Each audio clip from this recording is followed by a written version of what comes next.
오늘의 주요 뉴스입니다. 파리올림픽 개회식에서 장내 아나운서가 우리 선수단을 북한으로 소개하는 대형 사고가 발생했습니다. 올림픽기가 거꾸로 개항되는 실수도 벌어지는 등 파리올림픽이 대회 시작부터 구설수에 오르고 있습니다. 일제강점기 시절 조선인 강제노역이 이뤄졌던 일본 사도강산이 유네스코 세계문화유산으로 등재됐습니다. 일본이 강제징용의 역사를 전시할 것을 약속하면서 등재가 이뤄진 건데 우리 정부는 이행 여부를 점검할 계획입니다.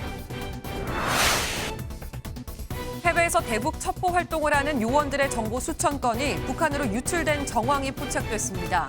신분을 위장하는 블랙 요원의 정보까지 포함된 것으로 알려져 대북 첩보전에 큰 지장이 우려되고 있습니다. 팀원과 위메프 환불 지연 사태가 확산하는 가운데 현장에선 팀원 직원과 고객들이 얽히며 아수라장이 펼쳐졌습니다. 상황이 악화되면서 팀원은 환불이 어렵다는 기존 입장을 바꾸고 추가 환불을 약속했습니다.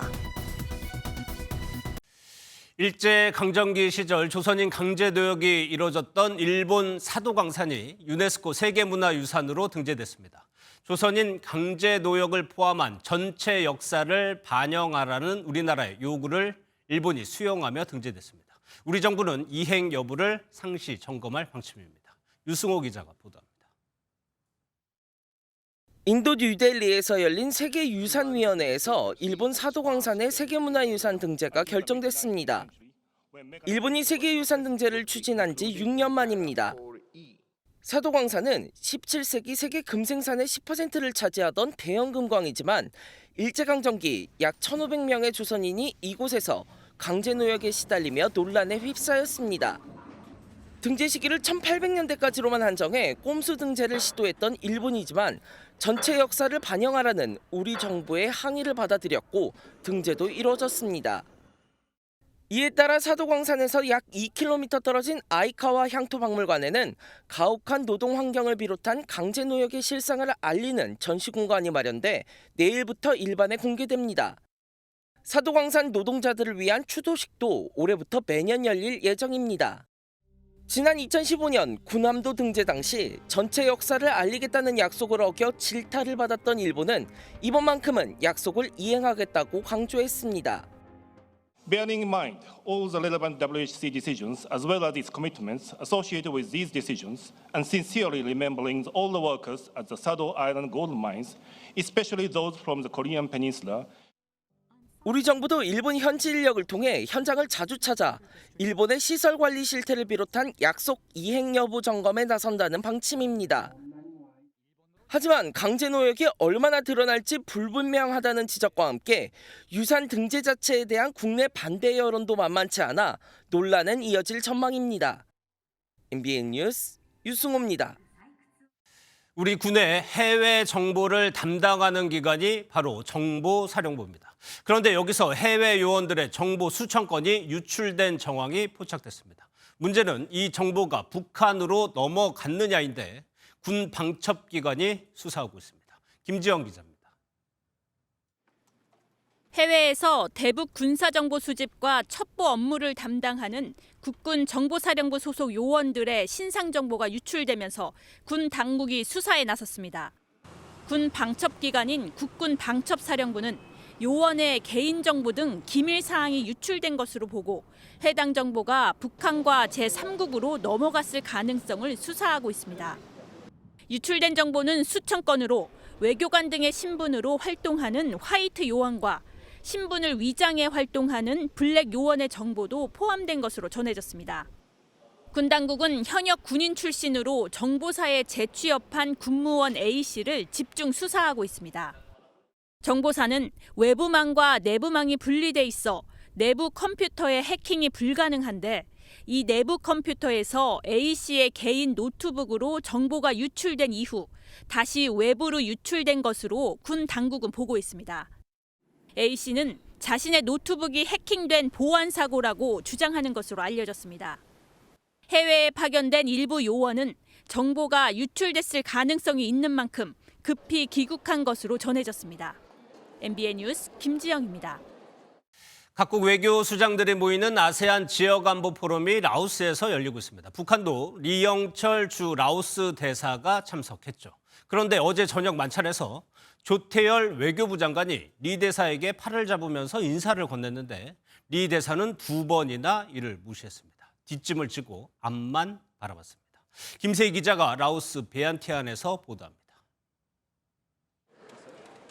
옷에 김일성, 김정일 초상휘장을 단 리영철 주 라오스 북한 대사가 만찬장에 들어갑니다. 친북 성향인 라오스와 수교 50주년인데다 깊어진 러북 밀착으로 최선희 북한 외무상이 올 거라는 전망도 있었지만 리 대사가 대신 참석한 겁니다. 만찬장 안에서 조태열 외교부 장관 뒤를 지나가자 조 장관이 리 대사를 불렀지만 일부러 눈도 마주치지 않고 지나갑니다. 조 장관이 직접 리 대사에게 찾아가 팔을 만지며 말을 걸었지만 뒷짐 만진 채 앞만 봤습니다. 김정은 북한 국무위원장이 우리나라를 적대적 두 국가로 규정한 뒤 북한이 처음 참석한 다자국제회의에서 강경한 모습을 보인 겁니다. 오늘 ARF 회의에 참석한 리 대사는 취재진의 질문을 받았지만 역시 침묵으로 응대했습니다. 대사님, 왜 어제 한국 장관, 외교장관 악수 거부하셨습니까? 대사님, 조로협력 관련해서 한 말씀 해주세요. 인사조차 나누지 않는 경색된 남북관계 속에 우리나라는 이번 회의에서 러북 밀착에 맞서는 안보 외교전을 벌일 방침입니다. 라오스에서 MBN 뉴스 김세희입니다. 서울 광진구의 한 4층 건물 옥상에서 차량이 추락해 차에 타고 있던 50대 남성이 숨졌습니다. 해당 건물은 옥상에 주차장이 있는 구조로 주차형 승강기에 타려던 차량이 아래로 떨어진 건데요. 차량은 승강기가 다 올라오기 전 차단봉과 출입문을 뚫고 지나가면서 추락했는데 경찰은 그 경위를 조사할 방침입니다. 백길종 기자입니다. 서울 광진구의 한 건물 옥상입니다.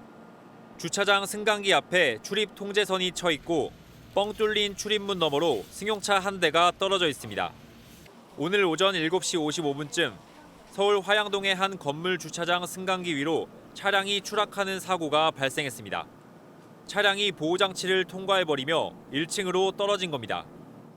그 떨어져가지고 이 안으로 차가 받고 들어왔다는 거죠. 받고 안에 같이 있죠, 문이. 이 안에. 출입문과 차단봉은 원래 승강기가 도착하기 전에는 열리지 않는데요. 차량이 멈추지 않으면서 보호장치도 무용지물이었습니다. 승강기는 출입문 앞 바닥에 내장된 센서가 진입 차량을 인식하면 자동으로 올라오게 돼 있습니다. 하지만 승강기가 다 올라오기 전 순식간에 차량이 출입문을 통과하며 추락으로 이어졌습니다. 이 사고로 운전자 50대 남성 A씨가 심정지 상태로 인근 병원에 이송됐지만 끝내 숨졌습니다. 경찰은 차량 블랙박스와 주차장 CCTV를 확인해 정확한 사건 경위를 조사할 방침입니다. 특히 차량이 승강기 앞에서 정지하지 않은 이유를 확인하기 위해 국과수에 정밀 감식을 의뢰할 예정입니다. MBN 뉴스 백길종입니다.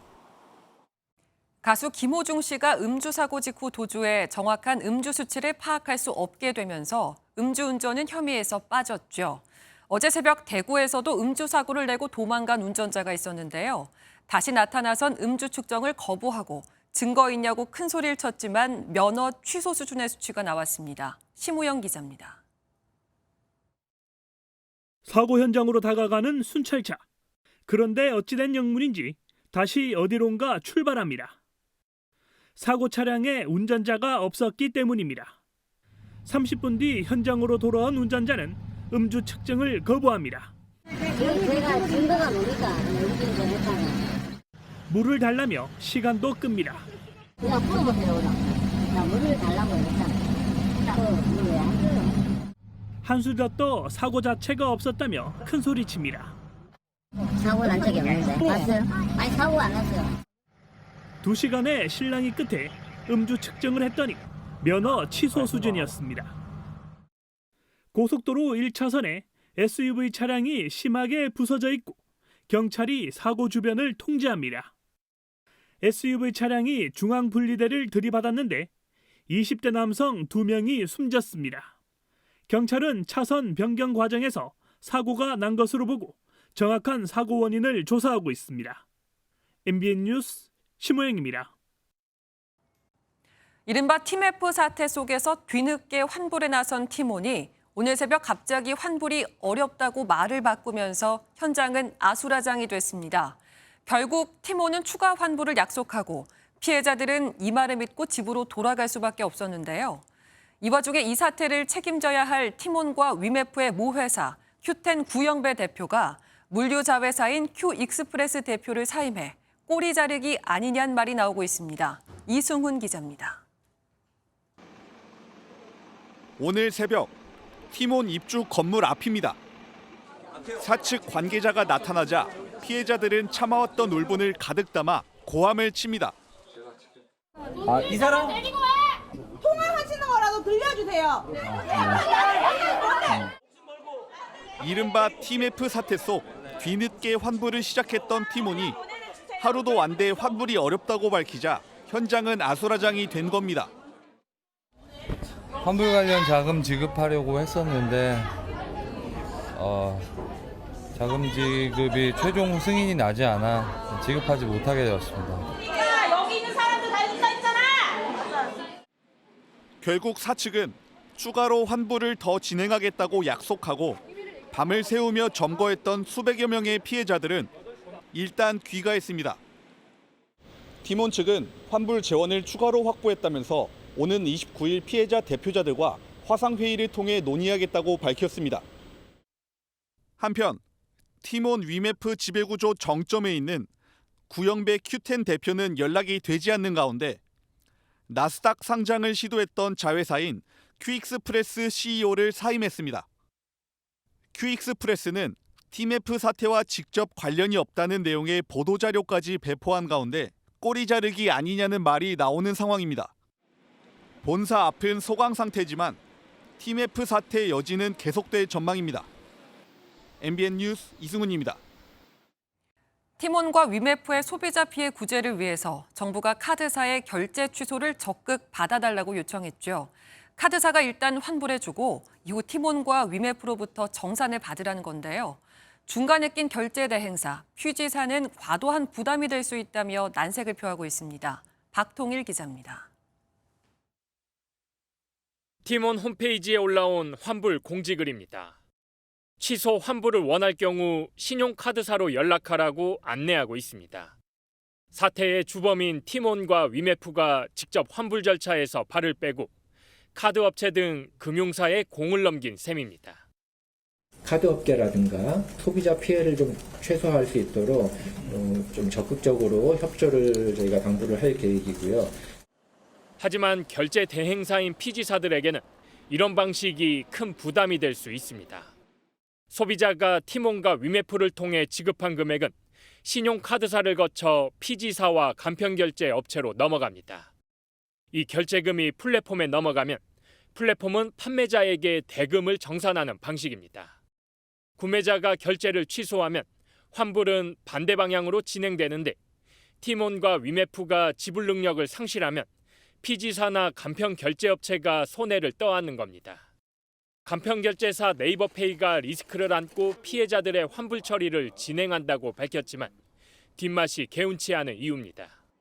어떻게 보면 티몬이나 이 사람들의 잘못인데 이거를 피지한테 다 책임지라고? 너무 과한 거죠. 너무 커요. 일단 우리가 캐파가 되면 되는데. 티몬과 위메프를 대신해 누군가 총대를 매야 하는 폭탄 돌리기를 우려하는 목소리와 함께 도덕적 해이 논란이 커지고 있습니다. MBN 뉴스 박통일입니다. 정치권 소식입니다. 지금 국회에서는 방송사법에 대한 무제한 토론 필리버스터가 사흘째 이어지고 있습니다. 민주당은 이 필리버스터도 중단시키고 방송사법 중 두 번째 법안인 방송법 개정안을 통과시킬 계획입니다. 이 내용은 국회 연결해서 들어보겠습니다. 정태진 기자, 방송법 개정안이 자정쯤 통과될 전망이라고요. 네, 우선 어제 오후 6시부터 시작한 방송법 개정안에 대한 두 번째 필리버스터는 24시간 넘게 진행되고 있습니다. 민주당은 오늘 자정쯤 이 무제한 토론을 강제 종료시키고 방송법을 통과시킬 계획입니다. 과반 의석의 민주당은 필리버스터 24시간이 지난 오후 6시쯤 필리버스터를 강제 종료할 수 있었는데 부산, 울산, 경남에서 전당대회 일정이 있었던 만큼 오늘 밤 11시 반까지 소속 의원 전원에게 국회에 모이라는 소집령을 내렸습니다. 시간표대로 자정 무렵 방송법이 통과되면 야권은 곧장 세 번째 법안인 MBC의 지배구조를 바꾸는 방문진법을 상정할 예정입니다. 이 경우에도 국민의힘은 야당의 무한궤도의 결연히 맞서겠다며 곧바로 필리버스터에 나섭니다. 즉 요약해서 설명을 드리면 세 번째, 네 번째 필리버스터가 계속 진행될 예정이라는 건데 이런 수순은 다음 주 초인 오는 30일까지 반복될 전망입니다. 필리버스터가 중단되고 방송사법이 통과된 뒤에도 정쟁의 뇌관 남아 있습니다. 민주당은 국민의힘이 강하게 반대하고 있는 노란봉투법과 민생회복지원금법도 다음 달 1일 본회의에서 강행 처리한다는 방침인 만큼 당분간 여야 간 극한 대치는 계속될 걸로 보입니다. 지금까지 국회 로텐데홀에서 전해드렸습니다. MBN 뉴스 정태진입니다. 오고 가는 언제 매일 여의도는 전쟁 중 Talk to me. 국회팀 이병주 기자 나와 있습니다. 어서 오세요. 예, 오늘도 민주당 전당대회 지역 경선이 있었어요. 네, 오늘은 부산, 울산, 경남 지역 경선이 있었습니다. 이들 지역에서도 이재명 후보가 90% 넘는 지지율을 얻으면서 확대명, 확실히 대표는 이재명이라는 대세론을 확인시켰습니다. 예, 이렇게 일방적으로 흘러가고 있지만 뭐 후보들 간의 신경전도 있었다면서요? 네, 김두관 후보는 이재명 대표 체제의 민주당 지도부가 지난 총선에서 영남을 신경 쓰지 않았다 이렇게 꼬집었습니다. 또 차기 대선과 지선을 이기기 위해 냉정하게 돌아봐야 한다면서 이 후보 강성 지지층을 직격하기도 했습니다. 당내 소수 강경 개딸들이 우리 민주당을 점령을 했습니다.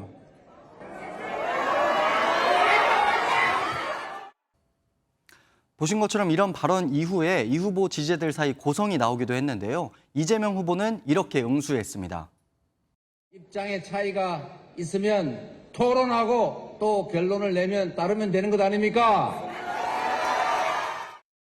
청년 정치인으로 당대표에 도전하고 있는 김지수 후보는 차별 없는 기회의 나라를 만들겠다 이렇게 강조를 했습니다. 예, 다음은 키워드로 한번 보도록 하겠습니다. 좀 심했다. 박지원 의원이 한 얘기 같은데 무얼 두고 한 건가요? 네, 어제 국회 법사위에서 있었던 대통령 탄핵 청원 청문회에서 나온 발언입니다. 박지원 의원은 김건희 여사와 김 여사에게 가방을 건넨 최재형 목사 사이 대화가 새벽 시간까지 이어진 점을 문제 삼았는데요. 이 과정에서 최 목사가 밤늦게까지 연락한 게 자신도 이해되지 않는다 이런 취지로 답을 하니까 질문을 한 박 의원이 제지에 나섰습니다. 도대체 김건희 여사는 잠을 안 주무셔요? 새벽 3시, 4시 문자를 계속 주고받던데? 드러난 현상으로 보면 부부 생활은 없는 것 같습니다. 그건 좀 심한 말씀이고. 네. 네, 여기에 정청래 위원장까지 가세하자 여당의 반발이 나오기도 했습니다. 옆에 있는 윤석열 대통령은 뭐 하고 있었습니까? 뭐 하는 겁니까? 최재형 목사를 신뢰할 수 없다는 주장 이어가고 있는 국민의힘 의원들은 문제의 발언을 들어 청문회 자체에 대한 불만을 표출했습니다. 대한민국 대통령 그래도 국가 원수로서의 지위를 가지고 대통령 부부에 관한 논의를 하는데 이렇게 코미디 같은 청문회 하면서 마지막 또 김건희 여사 관련된 내용인데 임성근 전 사단장 구명 로비 의혹과 관련해서도 공방이 있었네요. 네, 권성동 국민의힘 의원이 장경태 의원 실명까지 거론을 하면서 이 구명 로비 의혹에 민주당이 개입됐다는 주장을 계속 이어갔습니다. 장 의원이 단체 대화방에 있던 또 다른 인물과 통화하면서 제보자인 김규현 변호사를 믿지 못한다 이런 취지의 말을 하고 또 제보 공작도 인정했다는 설명입니다. 정리하면 다 알면서도 민주당이 정략적으로 구명 로비 의혹을 펴고 있다 이렇게 날을 세운 건데요. 장경태 의원도 즉각 반박에 나섰습니다. 김규현 변호사에 대한 신뢰가 없었던 건 맞다면서도 권 의원 말대로라면 민주당 개입설이 더욱 성립 안 되는 거 아니냐 이렇게 반문을 했습니다.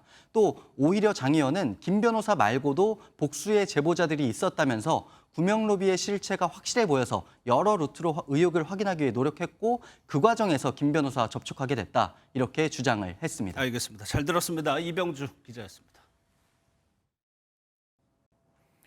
트럼프 전 대통령이 유세장 피격 당시 총알이 아닌 파편에 맞았을 가능성이 있다는 의혹이 제기됐습니다. 붕대를 뗀 모습이 생각보다 말끔했기 때문인데요.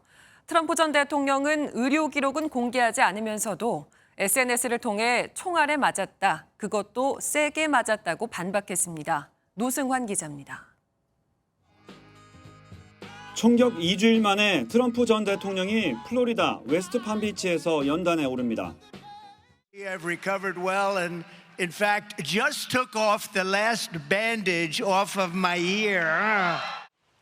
이스라엘 네타냐후 총리와의 면담에선 멀쩡해 보이는 옆얼굴이 드러났습니다. 이런 모습은 지난 24일 크리스토퍼 레이 미 연방수사국 FBI 국장의 발언이 촉발한 논란을 키우고 있습니다. 레이 국장은 미 하원 법사위 청문회에서 트럼프 전 대통령의 귀에 맞은 게 총알인지 파편인지 의문이라고 말했습니다. Both the congressional and the public interest in this case and the importance of this investigation to the American people. And I understand there are a lot of open questions. 트럼프 전 대통령 측 의료진은 공식 의료 기록을 공개하지 않았습니다. 여기에 레이 국장의 발언, 멀쩡한 듯한 트럼프의 얼굴이 공개되자 논란이 확산하는 겁니다. 한 매체는 그가 총알에 맞았는지 여전히 미스터리라며 영구적인 상처가 보이지 않는다고 보도했습니다. FBI가 사건 현장에서 찾은 여러 금속 조각을 아직 검사하고 있어 결과가 나올 때까지 논란이 이어질 것으로 보입니다. MBN 뉴스 노승환입니다. 전국이 거대한 사우나가 된 것 같습니다. 폭염 속에 소나기가 내리며 습도까지 더해지니 더 힘든데요. 일부 지역은 한때 습도가 99%까지 치솟기도 했습니다. 그나마 더위를 피할 수 있는 물놀이나 냉방 시원한 실내를 찾게 됩니다. 최민성 기자입니다. 찜통 더위를 피해 물놀이에 나선 가족들로 여의도 한강공원이 붐볐습니다. 시민들은 그늘진 한강다리 밑에서 흐르는 물에 발을 담그며 더위를 식혔습니다. 날씨가 더워가지고요. 물놀이 나왔습니다. 네, 비가 와도 좀 더 놀다가 가겠습니다. 오후에는 곳곳에 소나기가 내리며 습도를 한층 더 끌어올렸습니다. 아이들이 좋아하는 실내 동물원은 더위와 오락가락한 비 소식을 걱정하지 않아도 돼 일석이조입니다. 아기랑 같이 있다 보니까 습도도 너무 높고 좀 불쾌한 기분이 많이 들기도 하는데 여기 쾌적한 환경에서 동물들을 볼 수 있으니까 좋은 것 같습니다. 서울의 한낮 체감 온도는 32도, 습도는 80%로 웃돌아 장시간 야외 활동하기 버거운 날씨였습니다. 마치 습식 사우나 시설 안에 들어와 있는 듯한 느낌마저 들게 하는 찌는 더위였는데 경기도 동두천시와 이천시는 낮 한때 습도 99%를 찍기도 했습니다. 한반도 상공 하층에 덥고 습한 북태평양 고기압이, 상층에는 덥고 건조한 티베트 공기압이 함께 머물며 열이 빠져나가는 것을 막아 폭염이 이어지고 있습니다. 한밤중에도 고온 다습한 공기가 유입되며 기온이 25도 이상을 유지하는 열대야 현상이 당분간 지속될 전망입니다. MBN 뉴스 최민성입니다. 이름은 개미지만 위력은 결코 작지 않았습니다. 태풍 개미가 강타한 중국엔 60만 명에 달하는 이재민이 발생했는데요. 태풍은 조금 전 중국 내륙에서 소멸했지만 주변 지역으로 여전히 많은 비를 뿌리고 있어 안심하긴 이릅니다. 베이징에서 윤석정 특파원입니다. 태풍 개미는 대만을 거쳐 강한 바람과 많은 비를 동반하며 중국 푸젠성에 상륙했습니다. 我们现在所在的位置是长门大桥上面，现在这里的风非常的大，我们只有半蹲着，手扶着这样一个护栏，才可以勉强的站住。 태풍의 영향권에 든 푸젠, 광둥, 저장, 장시성 등지엔 지난 사흘간 500mm가 넘는 많은 비가 내렸습니다. 광둥성에서만 9만 명이 넘는 주민이 홍수로 대피했습니다. 내륙으로 이동하며 속도가 느려진 태풍 개미는 오늘 오후 열대 저압부로 위력이 약화했습니다. 하지만 태풍이 소멸한 뒤에도 여전히 거대한 구름대가 남아있어 인구 1억 명이 넘는 허난성을 포함해 최대 10개 지역이 영향을 받을 전망입니다. 是，比如说像安阳、鹤壁、湖阳、新乡，还有开封、商丘、周口部分县市会达到100到200毫米，个别点呢将达到350毫米以上。再加上受太阳山地形的一个抬升的一个作用，所以说在渝北我们预计会有一个大暴。 실제로 태풍에서 2,000km 떨어진 랴오닝성에선 태풍이 밀어올린 수증기의 영향으로 폭우가 쏟아지며 선양시 등 일부 지역이 물에 잠겼습니다. 베이징에서 MBN 뉴스 윤석정입니다. 치매에 걸린 어르신들이 혼자 밖으로 나가 실종되는 경우가 종종 있습니다. 미리 지문 등록을 해두면 큰 도움이 되지만 등록률은 30%도 되지 않는데요.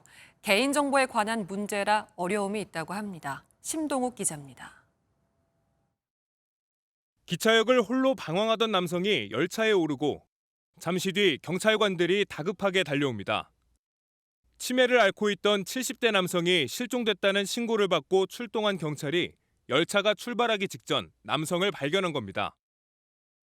지난 4월에는 또 다른 치매 환자인 97살 남성이 서울 종로거리를 헤매다 경찰에 발견돼 가족의 품으로 돌아가기도 했습니다. 지난해 치매 환자 실종 건수는 14,000여 건으로 2020년 이후 계속해서 증가하고 있습니다. 치매 노인들이 신분증이나 휴대전화를 갖고 있다면 비교적 빠르게 보호자를 찾을 수 있지만 소지품을 갖고 있지 않은 경우가 대부분입니다. 실종 상황을 대비해 경찰은 치매 노인들의 지문을 등록해 관리하고 있지만 등록률은 28.4%에 불과한 수준입니다. 개인정보에 포함되는 지문을 당사자의 동의 없이 강제로 수집할 수 없는 데다 보호자들조차 치매 환자의 지문을 등록해야 한다는 사실을 잘 모르는 경우가 많은 탓입니다. 적극적으로 보호자 등에게 이것을 홍보하고 치매를 검사를 하는 그 과정에서 사실상 임의적 동의를 할 수 있는 그런 법 제도가 좀 필요하지 않겠는가. 고령 인구가 갈수록 늘어나는 만큼 치매 노인의 상황을 고려한 체계적인 관리가 필요하다는 지적입니다. MBN 뉴스 심동욱입니다. 더우니까 종일 마실 것을 찾게 되는데요. 음료나 커피보단 물을 많이 마시는 게 좋다는 걸 모르는 건 아니죠. 그게 어렵다면 수분이 많은 과일이나 채소를 먹는 것도 방법입니다. 신용수 기자입니다. 한강을 찾은 시민이 이온 음료를 페트병째로 들이킵니다. 오늘 자전거 타러 왔는데 날씨가 너무 더워서 이온음료 없으면 좀 많이 힘들 것 같아서. 아이스 커피도 더운 여름철 필수품이 됐습니다. 커피 없으면 도저히 더운 날씨를 이길 수가 없더라고요. 그래서 요즘은 거의 회사 오면 항상 커피를. 하지만 이온 음료와 커피 모두 목마름을 오히려 부추길 수 있습니다. 당분이 많은 이온 음료나 탄산 음료는 체내 삼투압을 높여 수분 손실을 유도합니다. 커피나 차에 들어있는 카페인 성분은 수분을 빠져나가게 하는 이뇨작용을 촉진합니다. 가장 좋은 방법은 물을 충분히 마시는 것이지만 수분이 많은 과일이나 채소도 도움이 될 수 있습니다. 물만 계속해서 마시기 어렵기 때문에 수박, 참외, 복숭아, 멜론과 같은 과일이나 오이, 당근, 토마토, 양상추와 같은 채소 등을 섭취해서 수분을 보충해 주는 것이. 다만 과일에는 당분이 있기 때문에 당뇨 환자는 주의가 필요하며 신장병 환자도 과일을 가려 먹어야 합니다. 칼륨 섭취가 부담스러울 수 있기 때문에 조심을 해야 되고, 바나나, 열대 과일 종류, 참외 이런 것도 좀 조심하시면 돼요. 또 한 번에 너무 많은 양을 섭취하는 것보다는 조금씩 나눠서 먹는 게 좋습니다. MBN 뉴스 신용수입니다. 낮 동안 잠깐 바깥에 있어도 금세 땀이 맺힐 정도로 무더웠습니다. 이제 폭염경보는 전국 대부분 지역을 뒤덮었는데요. 내일 한낮 기온도 서울이 33도, 전주와 대구가 35도, 강릉은 36도까지 올라서 오늘보다 더 덥겠습니다. 오늘에 이어서 내일도 내륙 곳곳으로는 5에서 40mm의 소나기 소식이 이어지겠습니다. 소나기가 내리는 동안은 잠시 기온이 낮아지겠지만 그치고 난 후에는 오히려 습도가 높아져 더 후텁지근하겠습니다. 한편 남부지방을 중심으로는 약하게 비가 내리고 있는데요. 이 비는 내일 새벽이면 완전히 그치겠습니다. 오늘 밤 사이에도 서울은 27도 등으로 대부분 지역에서 열대야가 나타나겠습니다. 낮 기온은 전주가 35도, 창원이 33도까지 올라서 덥겠습니다. 다음 주에는 수도권과 강원 영서를 중심으로 비가 내릴 전망입니다. 내셨습니다. 7월의 마지막 토요일, 오늘은 공주 정한천에 핀 연꽃 영상으로 인사드립니다. 함께해 주신 여러분 고맙습니다.